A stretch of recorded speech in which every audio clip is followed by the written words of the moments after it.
well, the other thing is that the black bars are the tattooed skin, and the lighter bars are the non-tattooed skin.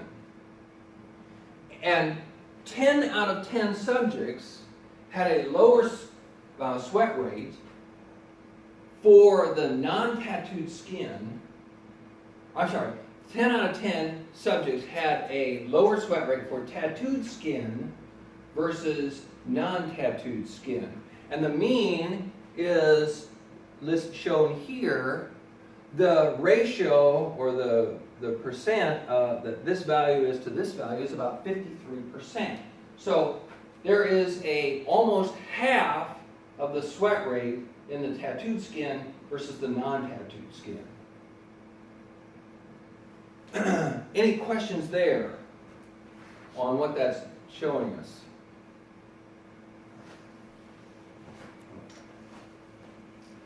And on the sodium concentration, let me just say one thing about this. We were also kind of interested in the age of the tattoo. So if the age of the tattoo, if the sweat rate actually reverts toward normal, then we'd say kind of the sweat glands heal and that there is not a problem long term. But we had tattoo ages going from 2 months to 4 years, and when we ran the association between the age of the tattoo and the difference between the non-tattooed side to the tattooed side, we came up with this correlation. And anybody had stats? Is this a good correlation, bad correlation? Bad. It's terrible, right? What it's really saying is virtually there's no relationship between the age of the tattoo in our subjects and the sweat rate. And I interpret that to say that there's very little healing that goes on.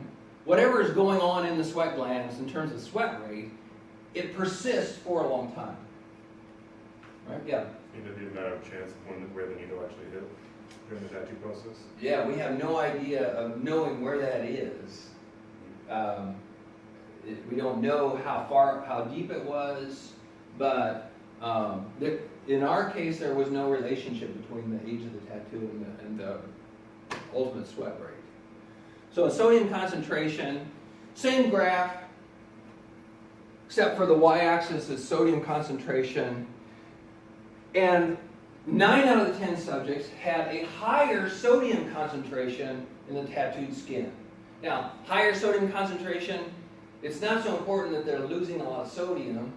It may be important, but what is more important is kind of on the mechanism side, that whatever's going on is affecting both the sweat getting into the coil of the sweat gland and what goes on in the neck of the sweat gland or the duct of the sweat gland as sodium chloride is usually reabsorbed. So I say, and I don't know if I have to be kind of careful about this, but there's less reabsorption that's going on in the sweat glands. Yeah? Could it be that there's less reabsorption, or just that it's more concentrated because there's less fluid? Yeah, I don't know. That's why I have to be kind of careful about it, and it may be that. It may be that. Right? Okay, so that happened to be the first study that was done on the topic tattooing and sweat rates, and it got a little press, and Dr. Davis didn't like the fact that it ended up in some magazines. But I want to tell you the height of my research career, I made Teen Vogue. Teen Vogue reported on this. And Elle magazine reported on this. I feel, validated now that I have some real science that is, that I finally made it.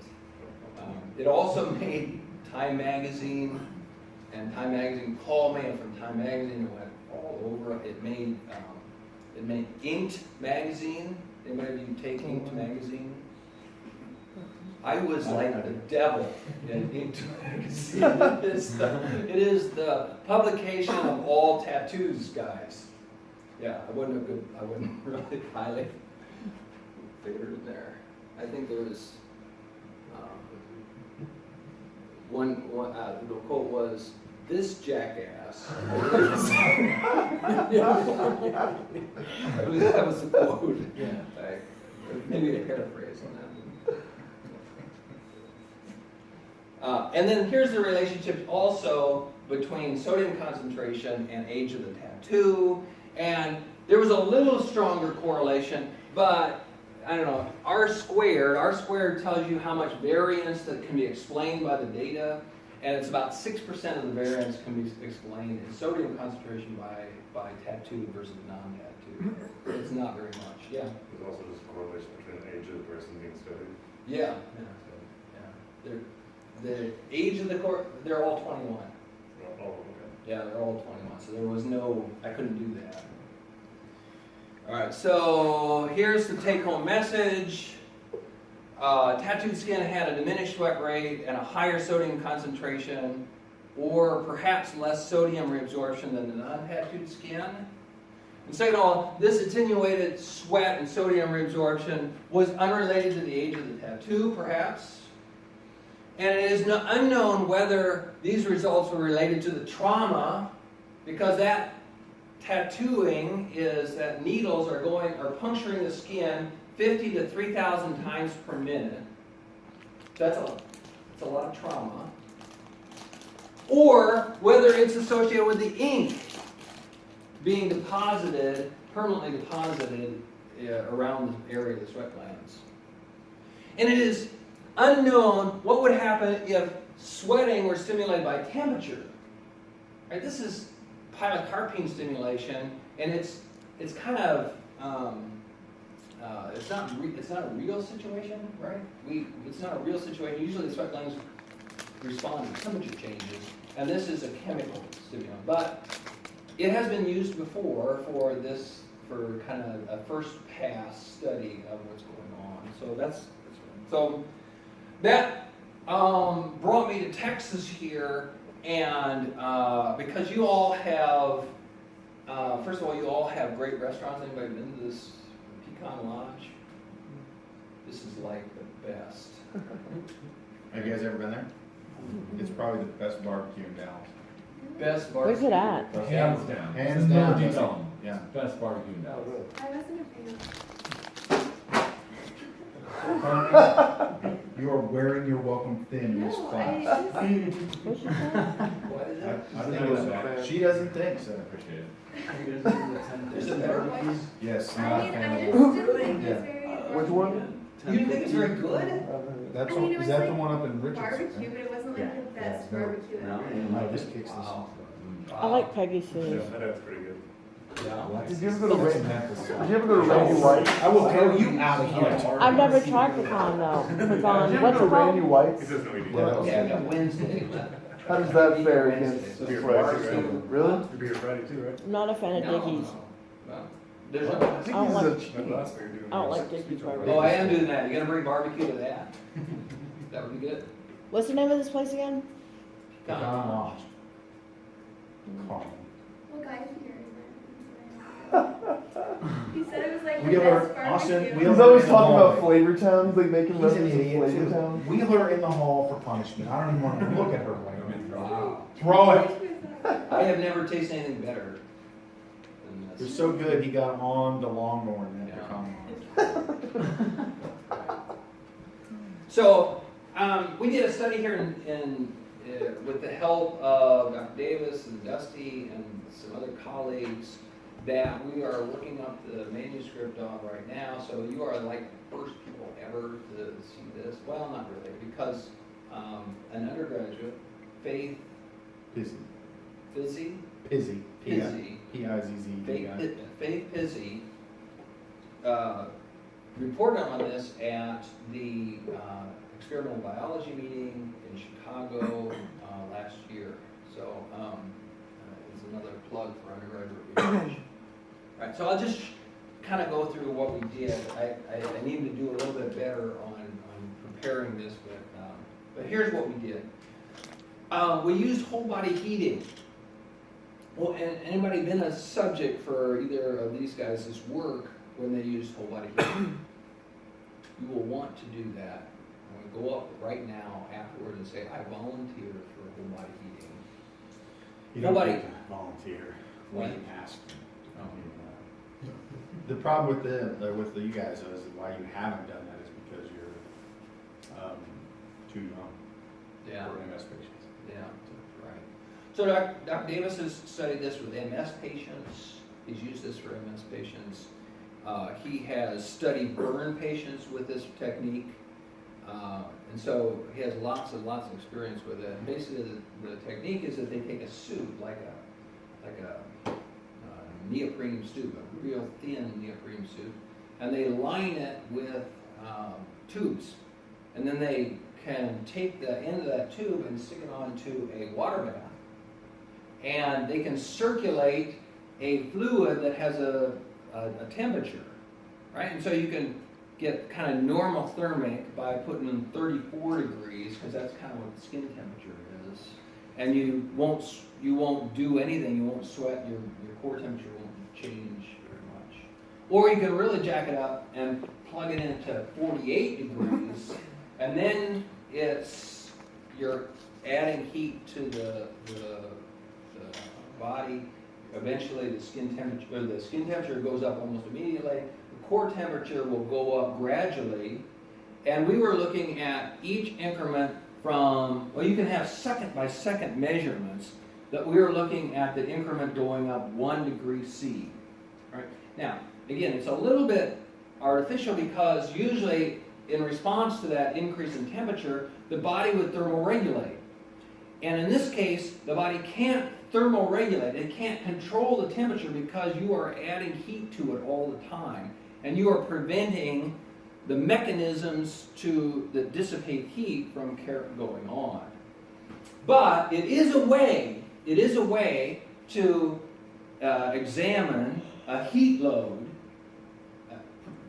giving a person a heat load, without the perhaps confounding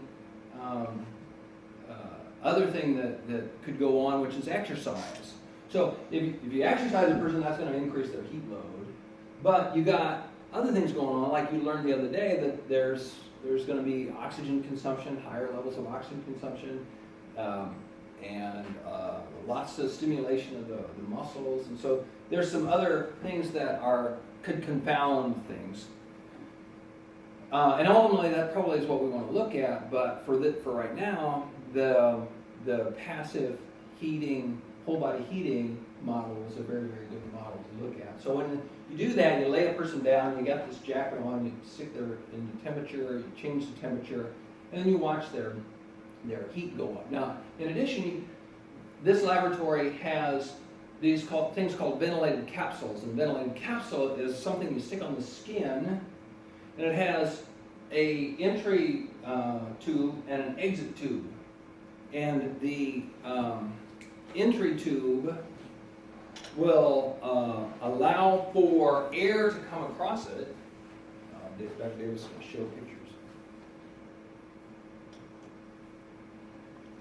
Keep talking, Okay? and then I'll pull it up. Okay, so it has an inlet tube and an outlet tube, and the inlet tube is attached to a relative humidity monitor, and usually it's pretty dry air that they're using. Nitrogen, what do you use, nitrogen? Nitrogen here, dry nitrogen. So you take dry nitrogen, you blow that across the area.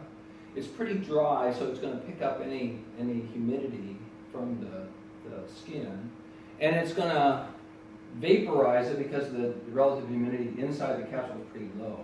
And then it has an outlet tube that takes that air away from the ventilated capsule, and it's also attached to a relative humidity monitor, so you can monitor the change in relative humidity, assuming that the increase in relative humidity was caused by the fluid. Yeah, there you go. The fluid or the sweat that was produced on the skin. Right? Now, you know the volume of air that you're passing across, you know the flow rate, you know the two relative humidities, and from that you can calculate second by second the sweat rate. Right? Now, anything you want to say about that, Dr. Davis? So these right here are the capsules, the sweat capsules. those clear ones, and so you can see the tube that's going on the top, that's the dry nitrogen that's going into the capsule, right here. There's these tubes right here. And then the other tube is the tube that's coming out, this one right here, and it's actually going to this wand down here. That wand is the temperature, it's the humidity wand. So basically you're blowing dry nitrogen here that has zero humidity or very little humidity, we assume it's zero, blowing it into a capsule that has sweat being produced, and then the flow rate of that gas going through the capsule picks up the humidity, and then you measure it on the outside. And then based upon the flow rate of the gas going through, which is controlled, and the amount of humidity, you can calculate a sweat rate underneath that capsule. So, and then the other two, the darker probes, are actually skin blood flow probes, where we're shining a laser Doppler light into the skin, and it's bouncing laser Doppler light off of moving red blood cells to give us an index of skin blood flow. The suits look like this. Yeah. So the suits have, let's see if I can get the old jet scrounger working here. They're the pants and bottoms, each one's perfused separately, but you can see the tubes here on the right side.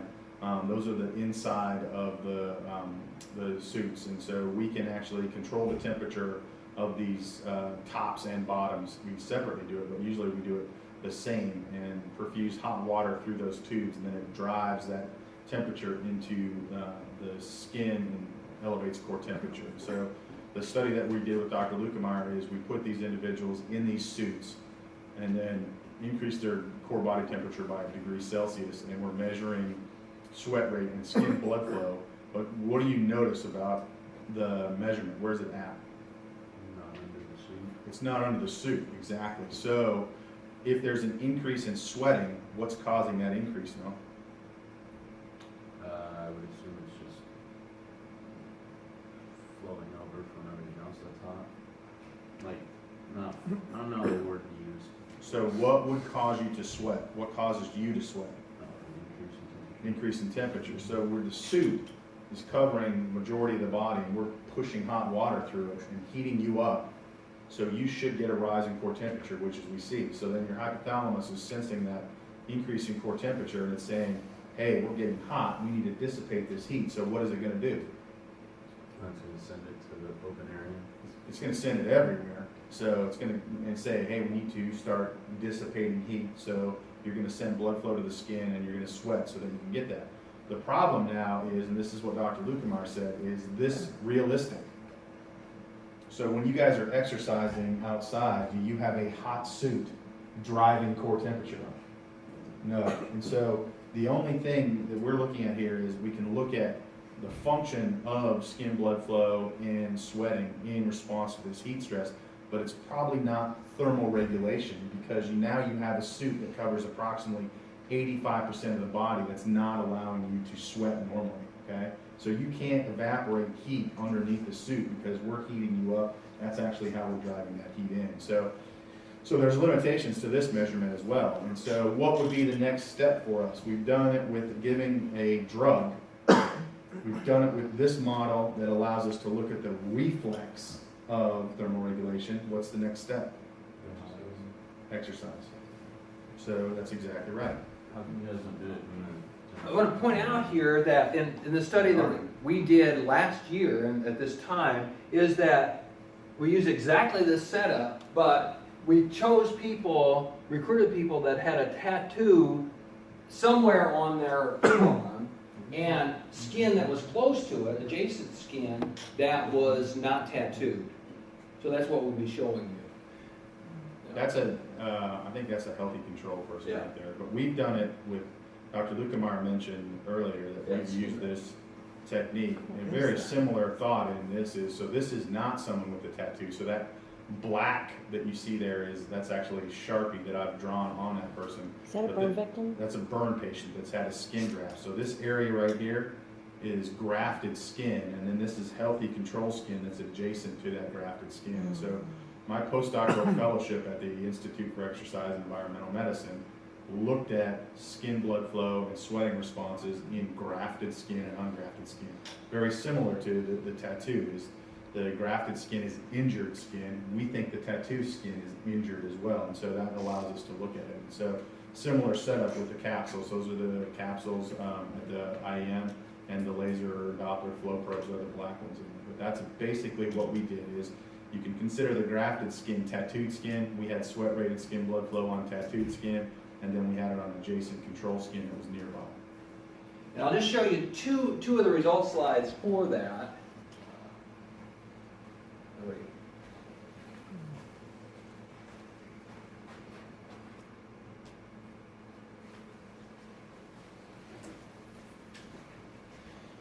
So let me set this graph up.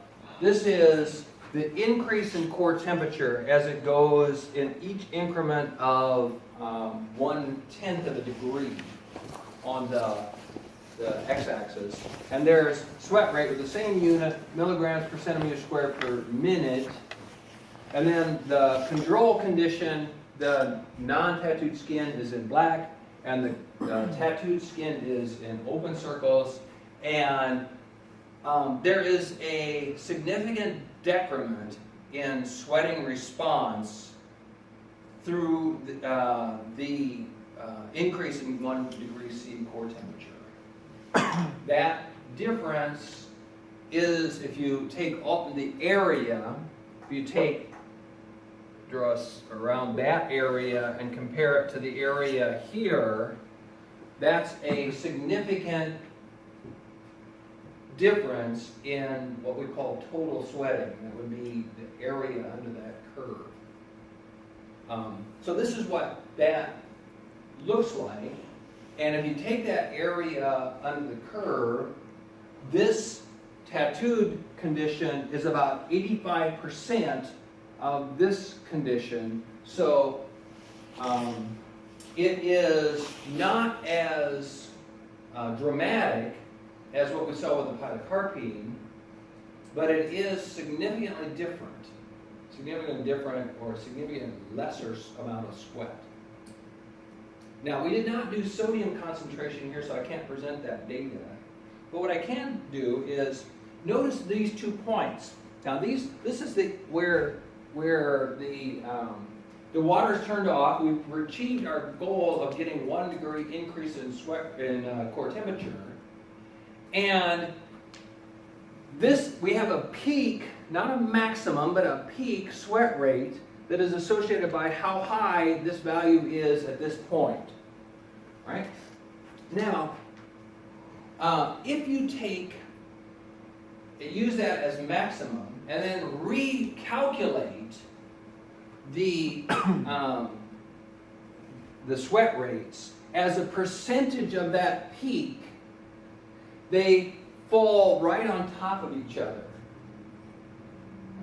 Now, we're still trying to figure out kind of what that means. We'll give you some thoughts in just a second, but I got to tell you 2 more pieces of information, or one of these.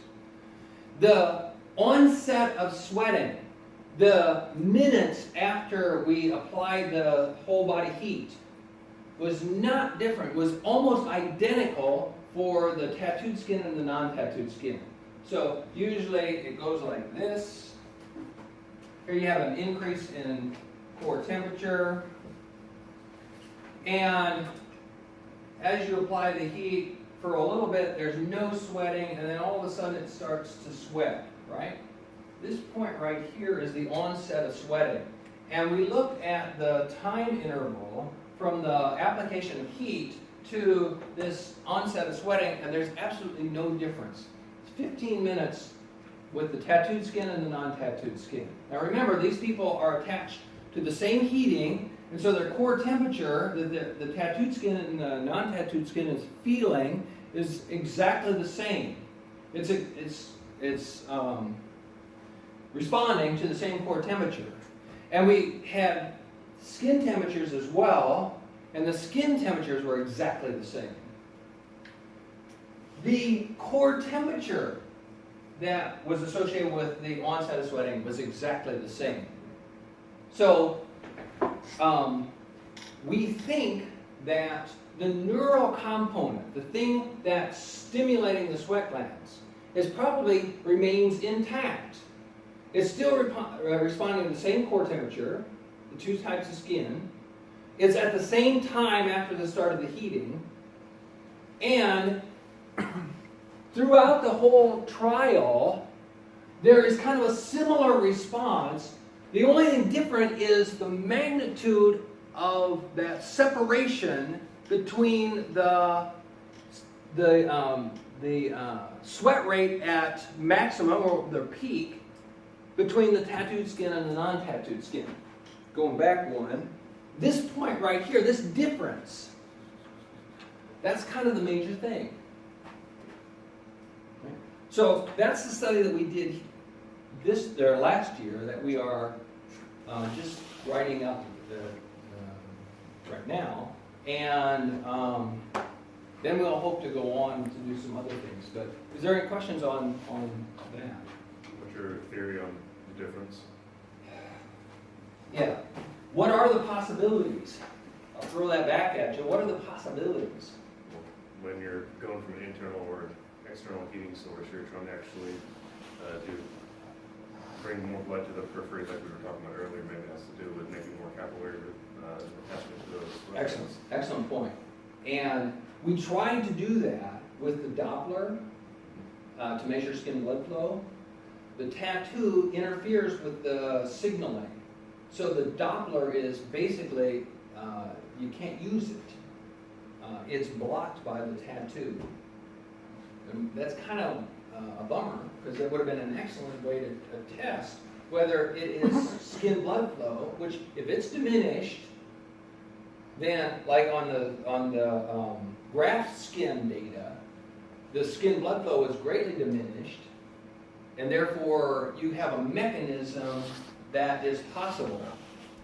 So I think Dr. David's going to show you that. But what are the other options? Oh, I was gonna ask about kind of some people. I don't know what the process is, but they get their tattoos removed.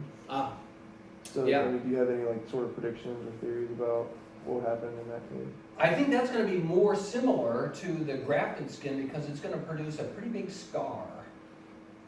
And usually there were no visible scarring on these individuals that we used, I don't think. So that, It doesn't produce a scar. what? It doesn't produce a scar. So anyway, the tattooing, at least the subjects we didn't have any visible scars. Sometimes it does, but these ones we did not. I mean, if you get it removed.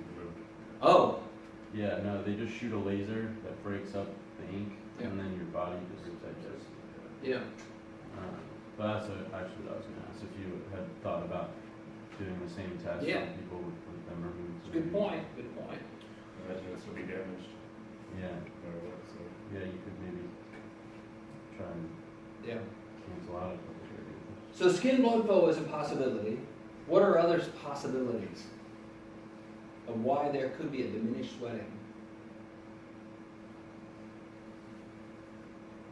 Could be, there's, the walls of the sweat glands are maybe coated in ink, Ah, harder for water to get in. right, so something about the ink, right? Now that ink that they use is not subject to any regulations so far. It's considered just what the dietary supplement is to the regulations associated with what you eat. It is considered a supplement that is not regulated. And the composition of that dye, it varies from tattoo artist to tattoo artist. Usually it is a particulate like carbon black, that is in some kind of a solvent, and that solvent is usually water. It's usually water-based. And if you have color, there's the addition of some metals. So there's some aluminum is a possibility to be involved in that, and some other metals are in that composition of the dye. So yeah, it could be something associated with the ink itself, right? Yeah. Isn't it because neurons don't grow back very fast, and if they damage the neurons, then you can't get the signal to the sweat glands. Excellent. So did that happen though? If the neurons, if the